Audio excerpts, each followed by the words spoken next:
TBE が11月に開催される予定なんですけれども、その IBA のクラスにも、ファシャルエナジェティクスっていうのがあるんですけど、それと同じですかって。で、それってどういうふうに実際に、例えば IBA の中でできてったのかっていうか、むしろそれって IBA のクラスが先だったのか、それとも、ケリーが最初に作ってから、IBA に行ったのかっていうのがちょっと気になりますので質問させていただきます。So the class that is coming up in November is Total Body Energetic class, but is this identical to IBA Fascial Energetic class? And how was this class actually made? Was this class made first by you and then brought it to IBA after? What's this history The of? story? Yeah. Yeah. So remember I said that I started with Body Talk in 1997. 私はボディトーク、先ほど申したように97年から始めていて、So for the next 13 years, I practiced Body Talk with my practice. で私はその13年間、ずっとボディトークをプラクティスっていうか実践し続けてきました。In 2010, I was teaching my orthopedic evaluation class in Germany. で私、ドイツで、整形外科的評価のクラスを、That's for IBA class, right? Yes. Yeah. IBA のクラスの中で教えていました。整形外科的評価のクラスを。And a student came up to me with a very particular problem and asked me to evaluate her and treat her. で、そのある参加者の中ですごい特定のものが何かしら問題があったので、それをちゃんとちょっと見てくださいみたいな流れになっちゃったんですよね。I told her you need a craniosacral therapist. で、私がまず最初に言ったのは、クリニオセイクラル、頭蓋仙骨療法のセラピストが必要だって言ったんです。She said, I've already had craniosacral therapy. It didn't help. では、私は、頭蓋仙骨療法やったけど、効き目なかったんですって言い返されたんですよね。The problem is most people that do craniosacral therapy, if they're a beginner, they're following a 10-step protocol. This means they treat everybody the same way. で例えばその頭蓋仙骨療法でよくありがちなのがその10回の中で必ず1回から10回までその全部決めた流れでやるっていうのがあるんですよね。So I said you need an advanced craniosacral therapist or you need someone who does body talk and craniosacral therapy. なので私が提案したのはその上級の頭蓋仙骨療法をやっている人かあるいはボディトークの中で頭蓋仙骨療法をやっている人が必要だっていうふうに言いました。Because with body talk, you can ask what's priority, what needs to happen. で、ボディトーク先ほど申したように何が必要かっていうのを要は尋ねることができるからです。So I ended up treating her. 私治療しました実際に。And I balanced her sphenoid with her left clavicle. で私は、腸脛骨と左の鎖骨っていうのをバランスをしました。治療 on the body. 実際に肉体に対して。So craniosacral therapy doesn't have a technique like that. It's not on their typical list. 頭蓋仙骨療法の中ではこういう治療法って実はないんですよね、プロトコルの中に。But I created it because of body talk and other modalities. 私はなぜそれができたかというと、ボディトークとその他の両方っていうのがあったからです。その他の様式っていうのは。And then she said to me, you've got to create a class that blends body talk with myofascial release and craniosacral therapy. で、そこで提案されたのは、そのボディトークの中で、筋膜リリースとかそういうものが他の頭蓋仙骨療法とか織り交ぜられるようなクラスが必要だっていうことをある日言われたんですよね、そのクラスの中で。So I did. In 2010, I started it wasn't really an IBA class. I just started to teach it for people I knew, integrating body talk with craniosacral and myofascial release. But all the techniques were on the body. で、その中で、2010年でそんなこんなで、まず IBA の公式クラスではなかったんですけれども、その中、ボディトークの中で、頭蓋仙骨療法と、何でしたっけ、筋膜リリースができるっていうものを、入れたんですよね。そのクラスを作ったんです。So I taught 3 classes, 私は3つ and then IBA approved it, and now it became a body talk class. で、それが承認されて、ようやく IBA の公認クラスになりました。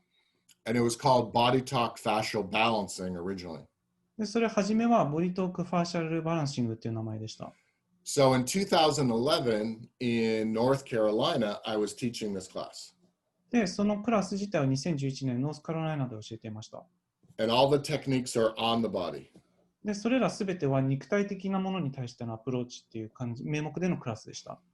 So as you know, a lot of body talkers are lay people. They're not used to working as manual therapists. で、皆さんご存知の通り、ボディートーカーの方って多くの方はあまりこうね、物理的に体が触れるのに慣れていない方がほとんどだと思います。So some of the students approached me and they said, well, can you do these techniques off the body? で、その中で提案されたのが、じゃあ、ケリー、これをじゃあ直接触れないでやるっていう方法ってないのって聞かれたんですよね。I said, sure, no problem. じゃあ、問題ない、やってみようって言って。And then they said, show us. じゃあ、見せてみろよと言われました。I've never done it before. 私、実は過去にかつて一度も実はやったことなかったんですけど、And then there was a chiropractor in the class, Dr. Lord, who was in his 60s, and he had a bad arthritic hip on the right side. で、カイロプラクターの60代の、男性の方がいたんですけれども、その方が、右の股関節が悪かったんですよね。And he said, you can treat my hip because it's bothering me. だから私のその股関節をやってくれって、それ結構嫌っていうか不快なんでって言われたので、And there was a Belgian physical therapist there, and he said, and I'll evaluate to see if it works because he knows I like evaluation. で、そのベルギーの中で理学療法士がいたので、私が評価するよって、本当にそれが効くかどうか客観的に私が評価するよということを言われたんですよね。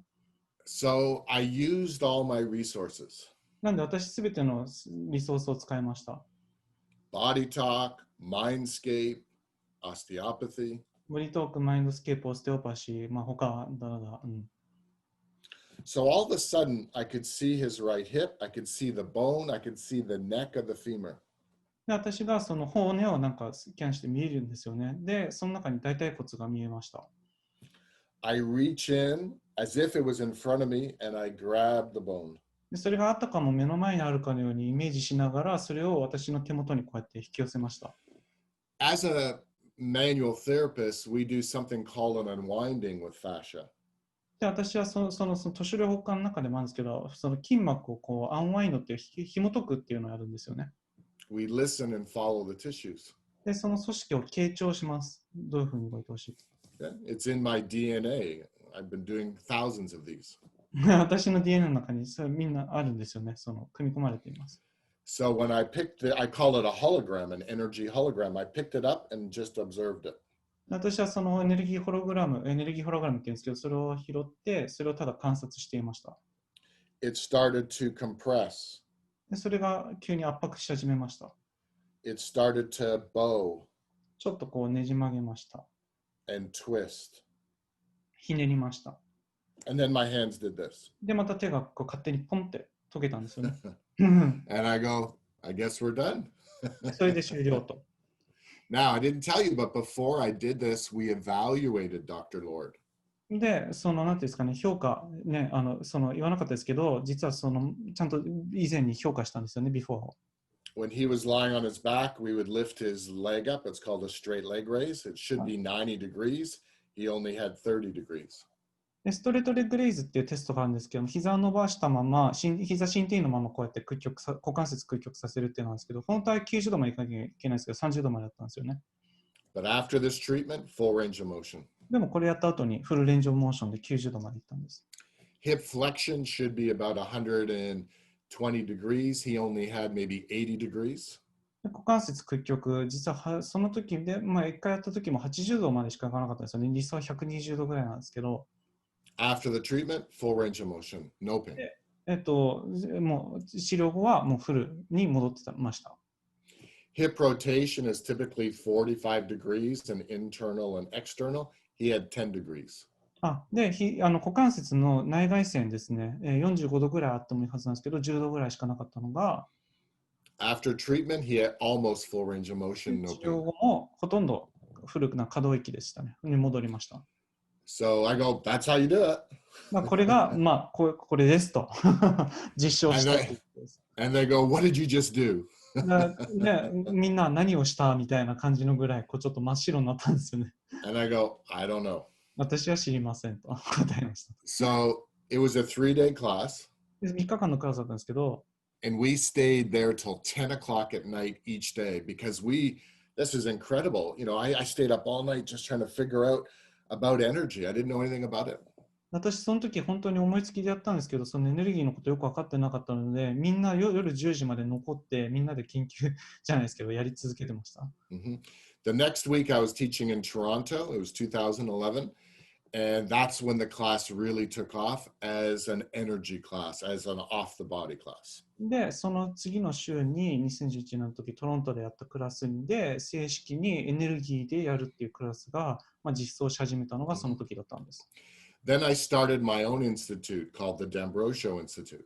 で、その後、ダンブロジョっていう、ケリーのインスティテュートっていうのがありまして、So I teach athletic therapists, massage therapists, physical therapists, osteopaths, chiropractors. 私はいろんな方対象にやっています。フィジックトレーナー、理学療法士、オステオパス、いろいろと様々、カイロプラクター教えてるんですけど、And these are the classes that I had brought to Japan over the years with Saito-san. で、斉藤さんにも以前、お世話になって、ここで、日本で一回させていただきましたし、So I added energy balancing also to that because I wanted to create the bridge I talked about, manual therapy coming over to energy work and body talk. で、そのマニュアルセラピスト、要は都市療法家っていうのが、そのエネルギー療法の方にも、やっぱり入ってほしいって思いがあって、その後にケリーの方のインストの中に入れたということです。So this class that I developed is a combination of all my incredible practitioners, my teachers. 私のこれは全ての今までの、師匠とかいろんな先生からお世話になった全てのエッセンスを入れたクラスになっています。It's not just body talk. ボディトークだけではありません。It's acupuncture philosophy, energy, エネルギー、quantum physics, 粒子物理学、learning about wave particle theory, entanglement, 理論ですね、など、non-locality, 非極材性、superposition. スーパーポジション。Yeah, these are all quantum physics. これすべて量子物理学の概念なんですけれども、Also, the way that I work with the energy is based on my background as an osteopath and a physical therapist. やっぱりその理学療法的な、オステオパシーのバックグラウンドも含めて持った中でのエネルギーのワークをやっているような感じですね。No one ever has an original idea. We always learn from our teachers and we develop it a bit differently, but there's no way I could have developed this without all this experience. で、やっぱりこういうすべてのありとあらゆるものって、すべての素晴らしい先生から学んだことによって、エッセンスがやっぱり凝縮されてできたようなものなので、源泉となるオリジナルのものは何もありません、自分の中には。So that's how it's developed. そうやってクラスが出来上がりましたということです。OK。